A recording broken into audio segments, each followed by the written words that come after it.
السلام علیکم ورحمۃ اللہ وبرکاتہ۔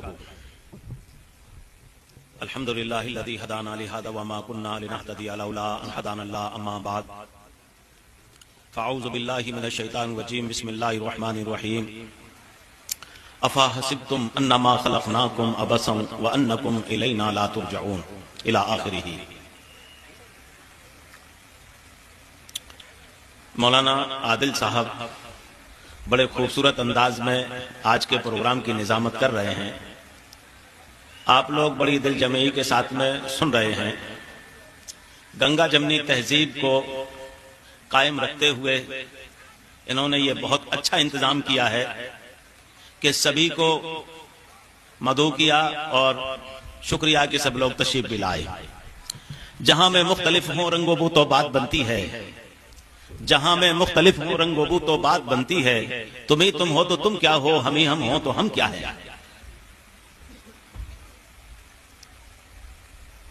بھارت کی خوبصورتی یہی ہے، جس طریقے سے گلدستہ ہوتا ہے، گلدستے میں طرح طرح کے گل ہوتے ہیں جس میں کئی رنگ اور کئی خوشبوئیں ہوتی ہیں۔ ٹھیک آج کے آپ کے اس پروگرام میں بھی الحمدللہ کاندھے سے کاندھا ملا کر تمام لوگ بیٹھے ہوئے ہیں۔ بہت خوشی اور مسرت کا موقع ہے۔ میرے بھائی اور بزرگوں، قرآن پاک کی میں نے ایک آیت کریمہ کا چھوٹا سا ٹکڑا تلاوت کیا ہے۔ اللہ ارشاد فرما رہے ہیں، افا حسبتم انما خلقناکم عبثا وانکم الینا لا ترجعون۔ کیا تمہارا گمان یہ ہے کہ ہم نے تم کو بیکار پیدا کر دیا ہے؟ کیا تمہاری سوچ یہ ہے کہ تم ہمارے پاس لوٹ کر کے واپس نہیں آؤ گے؟ میرے بھائیوں، ہر ایک کو اس کی طرف لوٹ کے جانا ہے، اپنے کیے کا حساب دینا ہے۔ وما خلقت الجن والانس الا لیعبدون۔ اللہ نے ارشاد فرما دیا کہ ہم نے انسانوں اور جناتوں کو اپنی عبادت کے لیے بنایا ہے۔ ہماری پیدائش کا مقصد اس کی بندگی اور عبادت ہے۔ دو لفظوں میں اگر مقصد کا اظہار کیا جائے تو رب نے ہمیں زندگی عطا کی ہے، ساری کے ساری چیزیں ہماری خدمت کے لیے بنائی ہیں، اور اس انسان کو اللہ پاک نے اپنی عبادت کے لیے بنایا ہے۔ یہ جوانی، یہ خوبصورتی، یہ مال و دولت، یہ ساری کی ساری نعمتیں جو عطا کی ہیں، ان میں ہم پابند ہیں کہ ہمیں کیسے ان کا استعمال کرنا ہے، اور اس استعمال کے لیے اس نے نبیوں اور ولیوں کو بھیجا۔ انہوں نے آ کر کے طریقہ بتلایا کہ اس طریقے سے زندگی گزاری جائے تو اس سے رب راضی ہوتا ہے، اس سے رب خوش ہوتا ہے۔ میرے بھائیوں اور بزرگوں، ہمیں فکر کر لینی چاہیے کہ ہم دنیا سے جائیں اس سے پہلے ہم اپنے رب کو راضی کر لیں، اپنے رب کو خوش کر لیں۔ رب کے راضی ہونے کے لیے آدم علیہ السلام سے لے کے آخری نبی جناب محمد رسول اللہ صلی اللہ علیہ وسلم تک اللہ پاک نے نبیوں کو بھیجا، صحیفے نازل کیے، کتابیں نازل کی۔ آخر میں میرے اور آپ کے آقا نامدار تاجدار مدینہ جناب محمد رسول اللہ صلی اللہ علیہ وسلم تشریف لائے، اور آپ نے آنے کے بعد فرمایا، انا خاتم النبی لا نبی بعدی، میرے بعد میں اب کوئی نبی نہیں آئے گا، میں آخری نبی ہوں۔ اس لیے معجزے کے طور پر اللہ پاک نے جناب محمد رسول اللہ صلی اللہ علیہ وسلم کے سینہ اطہر پر قرآن پاک جو آخری کلام ہے اللہ کا، اس کا نزول فرمایا۔ آج ہمیں ساری چیزیں پڑھنے کی یاد ہے، سارے کام کرنا یاد ہے، لیکن تعلیم سے جڑنے کے لیے ہم آمادہ نہیں ہیں۔ جبکہ اللہ کے نبی سرکار دو عالم صلی اللہ علیہ وسلم پر سب سے پہلی جو وحی نازل ہوئی وہ ہوئی اقرا۔ عرب میں اس زمانے کے اندر تمام برائیاں پائی جاتی تھیں، شراب ان کے ہاں عام تھی، زنا کو کوئی عیب نہیں سمجھتے تھے، بچیوں کو زندہ زمین میں دفن کر دیا کرتے تھے، ہر ایک طاقتور کمزور کو ستاتا تھا۔ غرض یہ کہ کوئی بھی برائی ایسی نہیں تھی جو ان میں نہ پائی جاتی ہو۔ اس معاشرے میں نہ یہ حکم دیا کہ مل کر کے آپس میں رہو، نہ یہ حکم دیا کہ نماز پڑھو، نہ یہ حکم دیا کہ روزہ رکھو، نہ یہ حکم دیا کہ زکوٰۃ دو، بلکہ سب سے پہلا پیغام اللہ کا آیا ہے، وہ آیا ہے اقرا، پڑھو۔ آج اصلاح معاشرہ کے ہم جلسے کے اندر بیٹھے ہوئے ہیں، اپنی اصلاح کرنا ہمیں مقصود ہے تو میرے بھائیوں بزرگوں اس کے اندر یہ عہد کر کے جائیں کہ کم کھا لیں گے، پیدل چل لیں گے، کچے اور چھوٹے مکانوں میں زندگی بسر کر لیں گے، اپنی خواہشیں اور تمنائیں پوری نہ ہو، کوئی حرج کی بات نہیں ہے، لیکن ہمارا کوئی بھی بچہ بچی ہم بغیر پڑھا نہیں رہنے دیں گے۔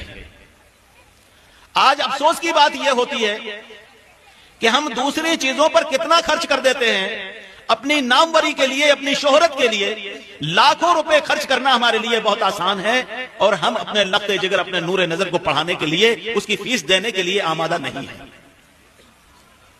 جبکہ اگر 10-15 ہزار روپے سالانہ فیس بھی دی جائے اور اس فیس کو روزانہ دنوں پر بانٹا جائے تو ایک دن پر 30-40 روپے آتے ہیں۔ اس 30-40 روپے کا کتنے لوگ گٹکا بیڑی کے اندر ختم کر دیتے ہیں، کتنے لوگ چائے پینے کے اندر اس رقم کو ختم کر دیتے ہیں۔ کاش آپ اپنے لخت جگر، اپنے نور نظروں کی تعلیم پر اس رقم کو خرچ کریں تو میرے بھائی اور بزرگوں، یہ بچے ہمارا مستقبل ہیں، یہ بچے ہمارا آنے والا زمانہ ہے۔ ہم دیکھیں گے کہ یہ بچوں کے اندر علمی نور جب ہوگا، علم سے آراستہ اور پیراستہ یہ بچے ہوں گے تو انشاءاللہ تعالی ہمارے علاقوں کے ناموں کو روشن کریں گے، اپنی بستیوں کے ناموں کو روشن کریں گے۔ اور ماں باپ کے لیے بھی یاد رکھیں کہ انسان کا سب سے بڑا سرمایہ، سب سے بڑی پونجی اس کی اولاد ہوتی ہے۔ ایک تو یہ ہے کہ ہم جائیداد کو بنائیں، اور ایک یہ ہے کہ ہم اولاد کو بنائیں۔ جائیداد بناؤ گے تو آپ کو حفاظت کرنا پڑے گا، اگر اولاد کو بنا لیا تو یہ خود اچھے سے زندگی گزار لیں گے اور اپنے ماں باپ کی خدمت کر لیں گے، ان کی اولادوں کی فکریں کر لیں گے۔ اس لیے میری مؤدبانہ التماس اس اصلاح معاشرہ کے جلسے کے اندر یہ گزارش ہے کہ ہم یہ عہد کریں کہ 4 سال سے 7 سال کا کوئی بھی بچہ بچی ہمارا ان پڑھ نہ رہے، ایسا نہ رہے جو کہیں کسی ادارے میں تعلیم کے لیے نہ جا رہا ہو۔ جہاں بچوں کو پڑھانا ضروری ہے وہاں بچیوں کو بھی پڑھانا ضروری ہے، اس لیے کہ مرد پڑھے گا تو ایک فرد پڑھے گا، بچی پڑھے گی تو ایک خاندان پڑھے گا، بیٹی اگر پڑھے گی تو ایک خاندان پڑھے گا۔ تعلیم سے دونوں کو جوڑنا ہے، اور تعلیم میں یہ نہیں ہے کہ یہ دینی تعلیم ہے، یہ دنیاوی تعلیم ہے۔ تقسیم اب اس انداز کی نہیں ہے کہ یہ دینی تعلیم ہے، یہ دنیاوی تعلیم ہے، یہ نہیں۔ تقسیم یہ ہے کہ کوئی تعلیم جو غیر نفع مند ہو اس کو حاصل مت کرو، جو تعلیم نفع مند ہو اس کو ہمیں حاصل کرنا ہے۔ جہاں آپ کو اور ہم کو اماموں کی ضرورت ہے، جہاں آپ کو اور مجھے مفتیوں کی ضرورت ہے، وہیں ہمیں معاشرے کے لیے ڈاکٹروں کی بھی ضرورت ہے، انجینئروں کی بھی ضرورت ہے، بہترین وکیلوں کی بھی ہمیں ضرورت ہے۔ اور اسی مجمع کے اندر انشاءاللہ تعالی آپ دیکھیں گے کہ یہ بچے ہونہار بن کر کے نکلیں گے۔ لیکن ایک شرط ضرور ہے، ڈاکٹر، انجینئر، وکیل دنیا کا بنائیے، لیکن ساتھ ساتھ اس کے دل کے اندر خوف خدا ہو۔